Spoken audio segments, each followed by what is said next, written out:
Mesdames, Messieurs, bonsoir, bienvenue à cette grande édition d'information sur la télévision Labari. Le syndicat national des pharmaciens, médecins et chirurgiens dentistes menace d'aller en grève de 2 jours, le 21 et le 22 mars prochain. Le Symphamed a déposé son préavis de grève hier après l'expiration d'un ultimatum lancé au gouvernement pour donner suite aux revendications des médecins. Reportage Hamza Sakou et Sadoudoumi. Après un ultimatum de 3 jours donné au gouvernement par les syndicats du secteur de la santé, le SUSAS et le Symphamed sans satisfaction, le syndicat des pharmaciens, médecins, chirurgiens et dentistes Symphamed se trouve dans l'obligation d'aller en grève de 2 jours pour amener le gouvernement à prendre en compte les revendications des médecins. Il y a 3 points dans lesquels on avait cité. On a demandé de payer les bourses et les frais d'inscription des camarades qui sont en formation, qui pendant 3 ans n'ont pas eu leur bourse. Et même dans les frais d'inscription, le Niger accuse dangereusement du retard, ce qui fait que nos camarades sont humiliés, rabaissés, parce qu'un médecin qui vient vouloir rentrer en salle pour composer, on te fait sortir, on dit que ton pays n'a pas payé sous le regard des autres sortis dans les autres pays, ça fait mal.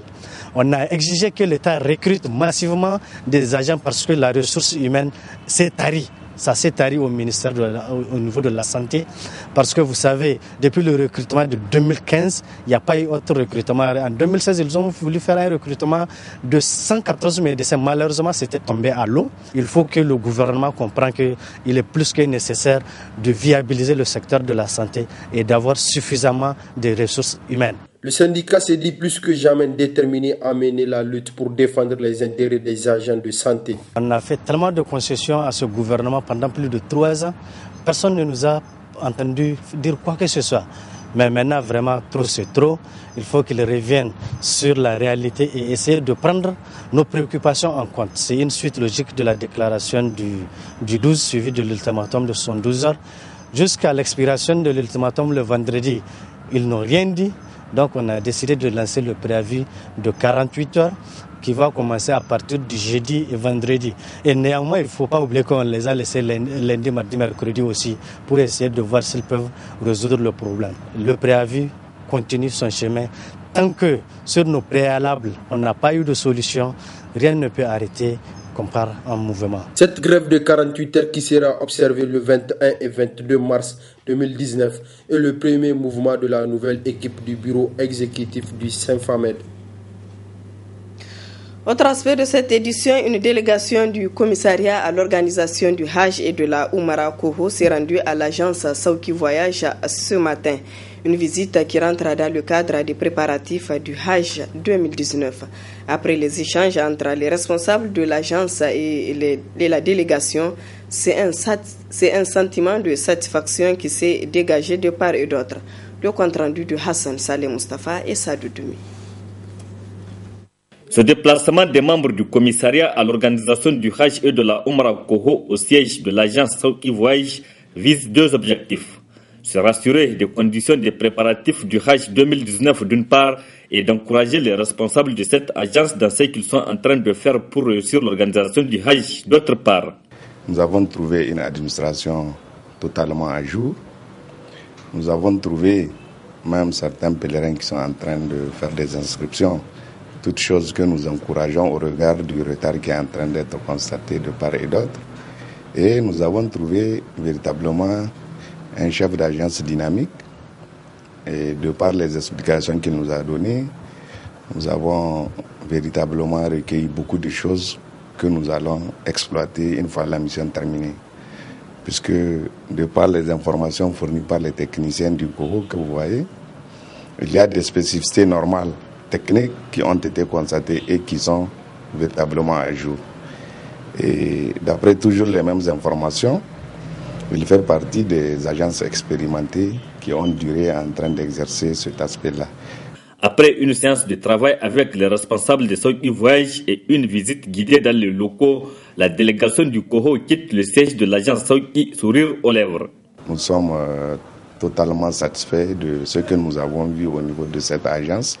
Nous avons encouragé les travailleurs de l'agence. Nous avons trouvé des travailleurs que l'agence emploie Et puis c'est une très bonne chose dans le sens de la résorption de l'emploi des jeunes et de tout ce que vous savez comme politique du pays. Donc je pense que nous l'avons encouragé, nous lui souhaitons bonne chance et surtout nous leur avons dit de ne pas avoir de langue de bois par rapport à ce qu'ils constatent comme ce que nous faisons, qui ne peut pas être ou qui ne peut pas rentrer dans le cadre de la bonne organisation, qu'ils nous le disent, on va corriger. C'est ça aussi le partenariat. Et que nous aussi, ce que nous leur disons, qu'ils prennent ça de bon cœur et qu'ils acceptent de corriger au fur et à mesure qu'on avance. Cette visite vient ainsi reconforter les responsables de l'agence Sauki Voyage dans leur dynamique.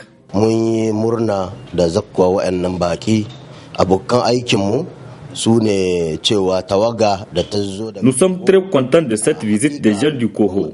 Ils sont venus voir ce que nous faisons dans le cadre des préparatifs du Hajj 2019. Ça nous va droit au cœur. Nous leur avons expliqué notre méthode de travail, nos moyens et nos différents services.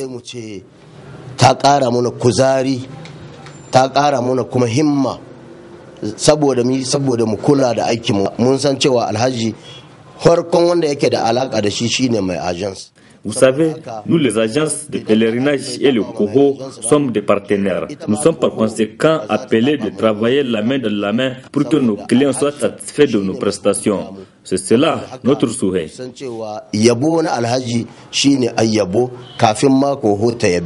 Le directeur général de l'agence Sauki Voyage profite pour appeler les candidats au Hajj 2019 de s'inscrire à temps pour faciliter l'organisation. Sauki Voyage annonce d'ores et déjà le démarrage de la formation des pèlerins pour le 6 avril 2019. Restons dans le cadre des préparatifs du Hajj avec cette fois-ci l'agence Hambali Voyage qui en 3 ans d'existence s'est hissée au rang des grandes agences qui ont fait leur preuve dans l'organisation du Hajj. Je vous invite à découvrir davantage Hambali Voyage. En seulement 3 années d'existence, Hambali Voyage s'est distingué dans le domaine du convoyage des pèlerins en terre sainte de l'islam. Cela pour 3 raisons essentielles: la qualité du travail, le sérieux et l'innovation en continu.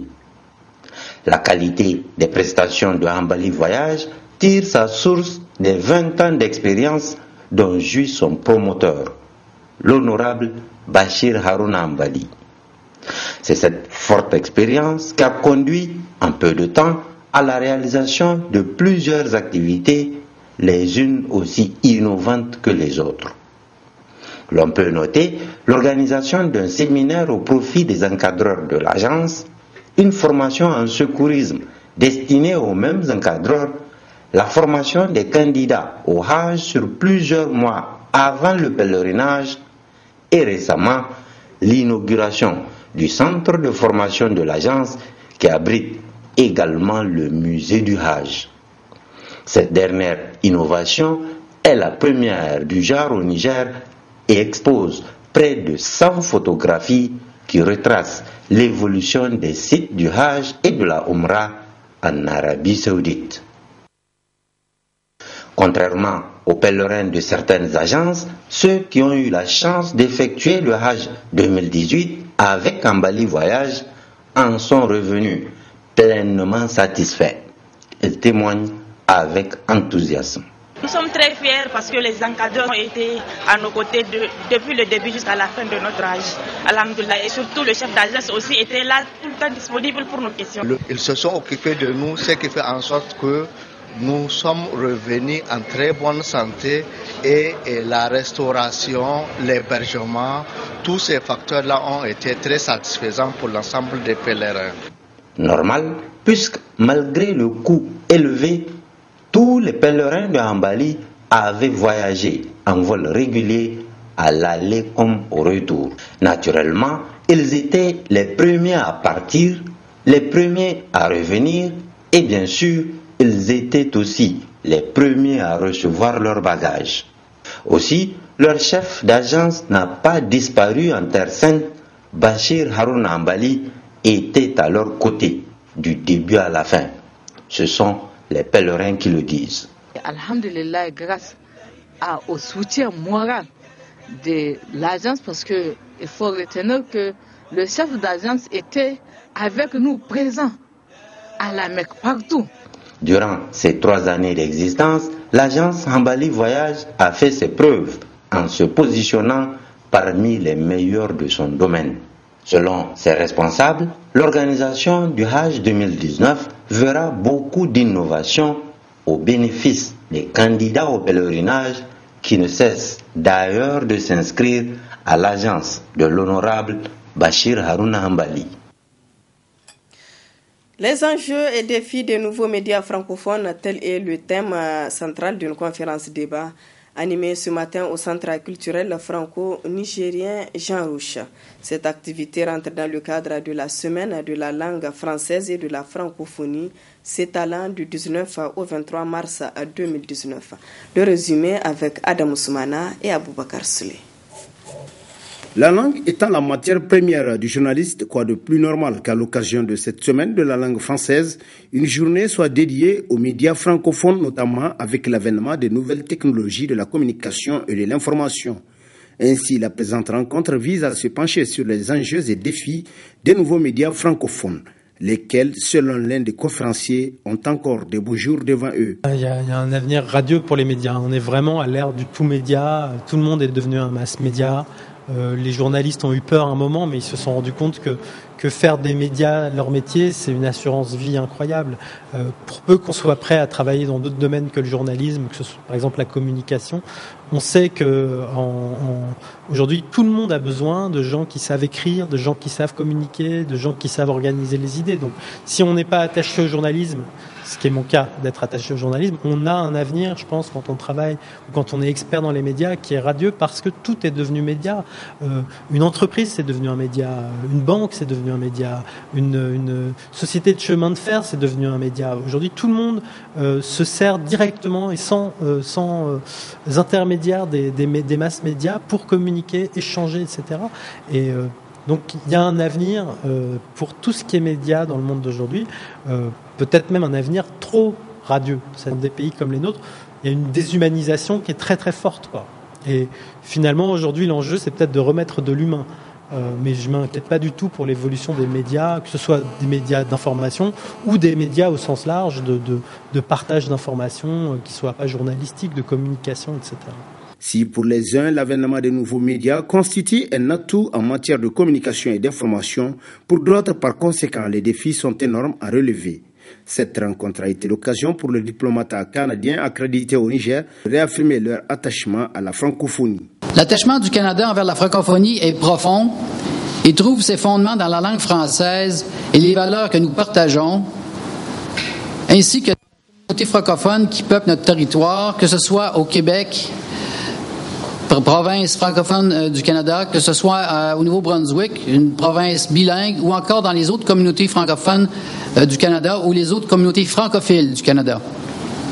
Toutes ces communautés qui façonnent notre histoire, un peu comme les communautés façonnent l'histoire, les communautés diverses façonnent l'histoire du Niger. La semaine de la francophonie nous donne l'occasion de célébrer notre attachement à la langue française et à la culture francophone si riche et si diverse. Elle permet de rappeler le rôle important de la francophonie en faveur de la paix, de la démocratie, du respect des droits de la personne et du développement durable, ainsi que la place centrale qu'elle accorde aux femmes, aux jeunes, aux filles et aux personnes vulnérables dans le cadre de son action. La pertinence du thème de la rencontre a amené les étudiants de l'IFTIC à suivre avec un grand intérêt cette conférence débat. Voilà, mesdames, messieurs, ici prend fin ce journal. Merci à vous de l'avoir suivi.